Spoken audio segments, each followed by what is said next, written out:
Enfilez votre jogging, c'est le moment de vous remettre au sport. Avec Impact Fitness, profitez d'une zone de cardio-training high-tech, une zone de musculation libre et guidée, mais aussi des cours collectifs avec des coachs diplômés. Ouvert 7 jours sur 7, de 7h à 22h, zone commerciale du chêne Saint-Amand à Saint-Dizier. Install au poil, c'est un large choix de produits. Ces produits, vous les connaissez sûrement. Afin de mener à bien votre projet, choisir Install au poil, c'est faire confiance à une entreprise de proximité qui vous accompagne. Nous nous déplaçons dans le sud meusien et dans le département Haut-Marnais. Avec Install au poil, maîtrisez votre confort et celui de votre famille. Découvrez leur showroom à Gondrecourt-le-Château. Un match de gala s'est tenu à Colombey-les-Deux-Églises ce dimanche. Le Passe-Quartier s'installe au Grand Lachat à Saint-Dizier. Le festival du vélo de retour au lac du Der.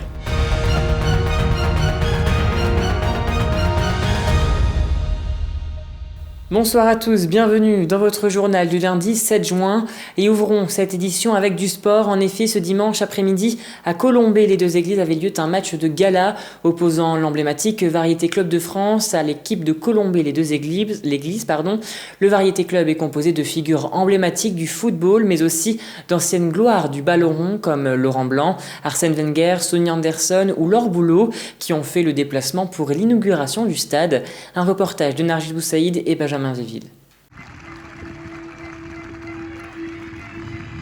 Vous avez peut-être toujours rêvé de voir Laurent Blanc, Claude Puel ou encore Arsène Wenger fouler une pelouse de la Haute-Marne. C'est chose faite. Hier après-midi, plus de 1000 personnes étaient présentes au stade de football de Colombey-les-Deux-Églises, qui porte désormais le nom de stade Charles de Gaulle. Aujourd'hui, on est là pour une très belle cause et jouer pour la Fondation Anne de Gaulle, baptiser le stade Charles de Gaulle pour rendre un hommage à notre général. Et puis voilà, tout le monde est présent, tout le monde est au complet. On est content de faire ce bel événement pour faire un beau chèque à la Fondation. Le Variété Club de France, composé d'anciens champions 98, a fait exceptionnellement le déplacement afin d'inaugurer ce terrain qui fait maintenant partie de l'histoire. Oui, c'était important. Jacques Vendroux y tenait, le Variété y tenait, donc voilà, on est là au soutien. Ça s'est bien passé, bonne ambiance, voilà, ça s'est joué dans un bon esprit comme on aime et content d'être ici. Accompagnés d'artistes et d'amis, ces stars ont chaussé les crampons pour l'occasion et n'ont presque rien perdu de leur football. C'est toujours un moment magnifique, émouvant et voilà, moi je suis un privilégié donc je profite de ces quelques minutes avec eux sur le terrain pour m'éclater, m'amuser et prendre du plaisir. Le match de gala était aussi l'occasion pour les locaux de rencontrer leurs idoles. Tout le monde avait envie de jouer un match comme ça. C'est des gens qui ont marqué l'histoire au niveau du football.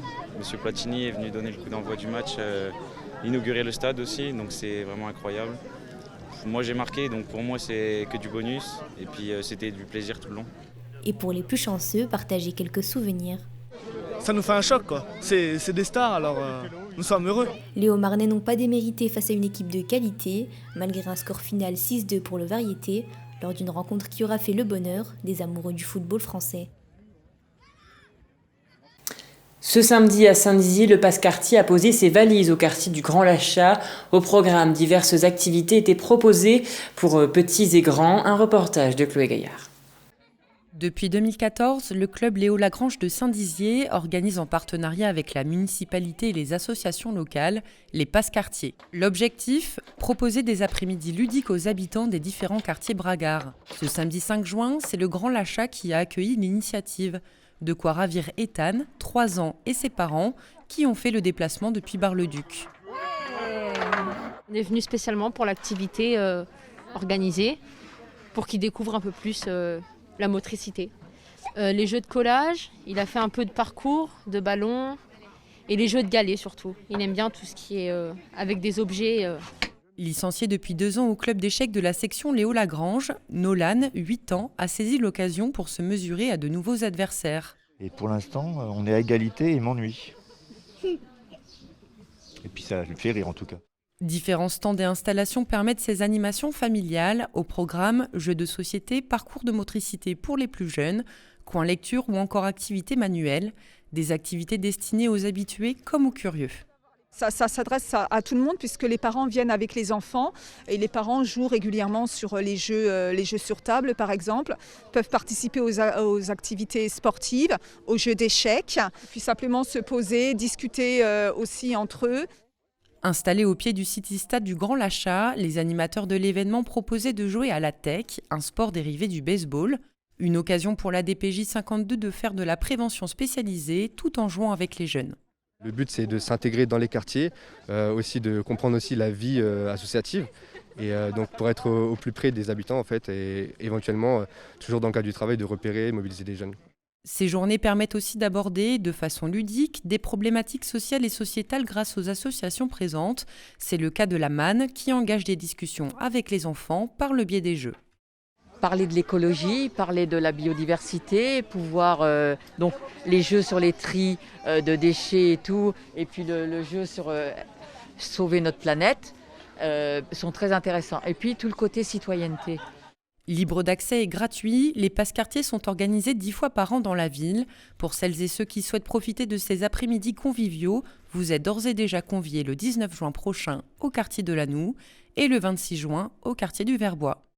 Passons à présent à l'image du jour. Le bar au Petit Paris à Saint-Dizier a ouvert ce week-end sa terrasse sous la pluie comme on le voit, mais les clients étaient au rendez-vous et en prime ils ont pu bénéficier d'un petit concert. Après de nombreuses incertitudes, le festival du vélo du lac du Der a pu se maintenir ce week-end. De nombreux participants étaient présents, certains ont même traversé les 3 départements du Triangle, la Marne, la Haute-Marne et la Meuse pour venir à ce festival. Un reportage de Nargis Boussaïd et Élie Chartier.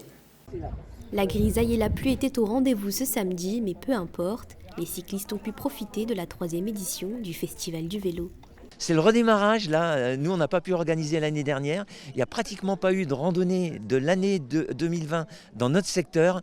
Aujourd'hui ça veut dire aussi, nous on est les incitateurs là, pour aujourd'hui, mais c'est aux autres clubs aussi de faire pareil et d'organiser pour les semaines, les mois qui viennent, c'est l'essentiel. 13 heures devant l'office de tourisme du lac du Der, ces adeptes du cycle n'ont pu rater le rendez-vous de l'année. Certains ont même fait le déplacement spécialement pour l'événement. Je suis Eric, on est un club de la région de Reims, de Tinqueux. On est 18 personnes à être venues ici, dont une partie ce matin par la route. On est venu directement en vélo depuis la banlieue de Reims jusqu'ici et on va faire un parcours autour du lac cet après-midi. Top départ de cette 3e édition depuis la station nautique de Giffaumont-Champaubert. Les inscrits avaient le choix entre 8 balades, proposées par les clubs de l'univers cycliste Vitry-Frinicourt-Montier-en-Der et le foyer rural de Giffaumont. Ah bah là, il y en a un petit peu pour tous les goûts. Alors si quelqu'un qui pratique pas beaucoup, il va simplement là sur les parcours routes choisir le 38 qui fait le tour du lac, qui est très agréable parce que le lac est haut. Et puis la randonnée pédestre, bon, après c'est aussi une question de distance. Il y a un 6 km et un 11 km. Ceux qui ont l'habitude de pratiquer, ils vont aller sur le 11. Et puis celui qui est un petit peu plus, je dirais, touriste, il va choisir le petit parcours. Après quelques kilomètres parcourus, les participants n'ont pas perdu leur motivation. Certains se projettent déjà même pour la prochaine édition.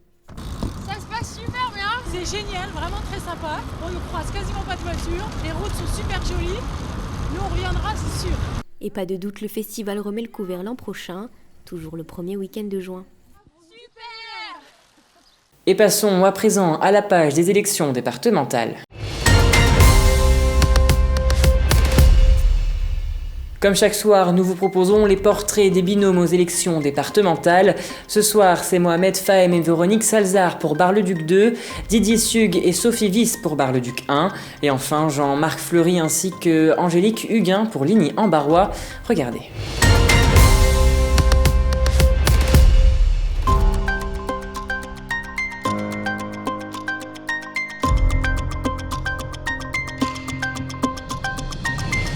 Bonjour à tous. Nous sommes sans étiquette. Notre seul parti, c'est la Meuse. En dehors des dernières municipales, nous n'avons jamais milité. Nous nous engageons car nous voulons redevenir fiers d'être meusiens. Nous voulons que cette politique inerte devienne une politique ambitieuse, moderne et innovante. Le département a un potentiel humain, une nature exceptionnelle. Travaillons pour les valoriser. Il faut que la Meuse devienne un territoire où l'on se sent bien, où l'on a envie de rester, de s'installer, de passer un séjour. Pour nous, il est essentiel de développer l'écotourisme, essentiel de faire en sorte que les jeunes s'épanouissent en Meuse, essentiel enfin que nos enfants, nos familles et nos seniors s'y sentent en sécurité. Nous nous engageons pour mettre notre énergie, nos idées, notre enthousiasme au service des Meusiens et de la Meuse. Avec vous, redevenons fiers d'être des Meusiens.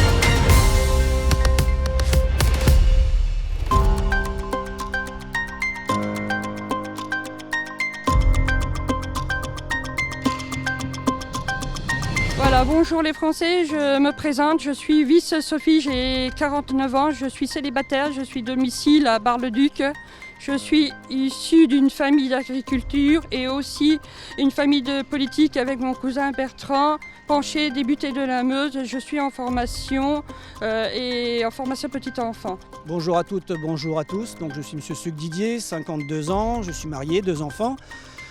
Je suis retraité de la gendarmerie nationale et actuellement maire de Trémont-sur-Saulx.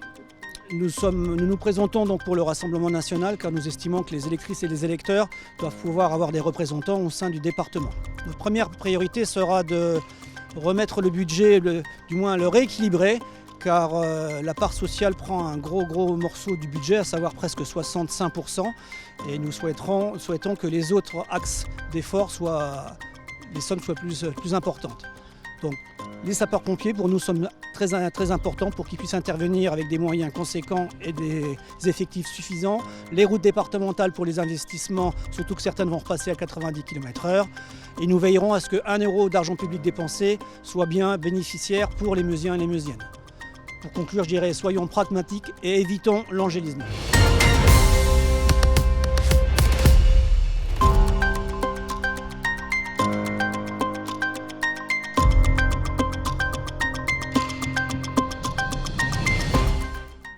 Jean-Marc Fleury, donc je suis candidat dans le canton de Lignan-Barrois, donc avec ma coéquipière Angélique Huguin. Angélique n'est pas là aujourd'hui parce qu'elle est pour cause de procès anti-CIGEO, donc elle est parmi les inculpés du procès qui se tient actuellement à Bar-le-Duc.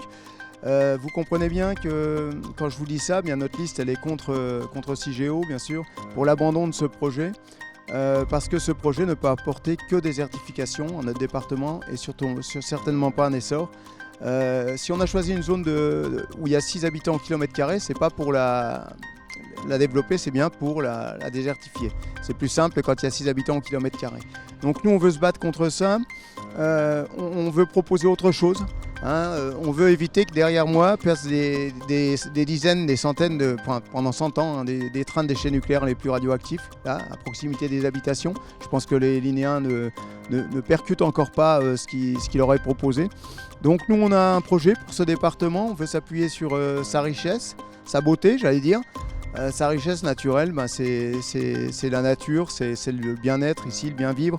Donc on veut s'appuyer sur ça, donc développer bien sûr le tourisme, ce que n'ont pas su faire l'équipe sortante depuis des années, des décennies.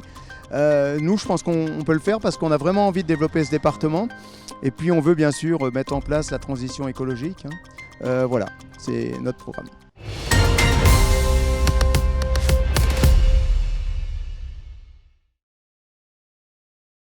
Et voilà, c'est la fin de cette édition. Merci à tous de l'avoir suivi. Dans un instant, vos prévisions météo de demain présentées par Alison Godefroy. Très belle semaine à vous. Toute l'actualité qui vous concerne, à voir et ou à revoir, dès maintenant sur puissancetélévision.fr et sur notre application mobile.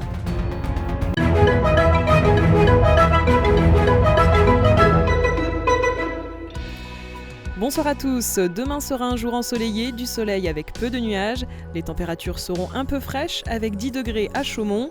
Pour l'après-midi, toujours du soleil, température maximale à Vitry-le-François avec 23 degrés. Demain mardi 8 juin, nous fêterons les Médards et nous gagnerons 1 minute de soleil. Très bonne soirée avec Puissance Télévision.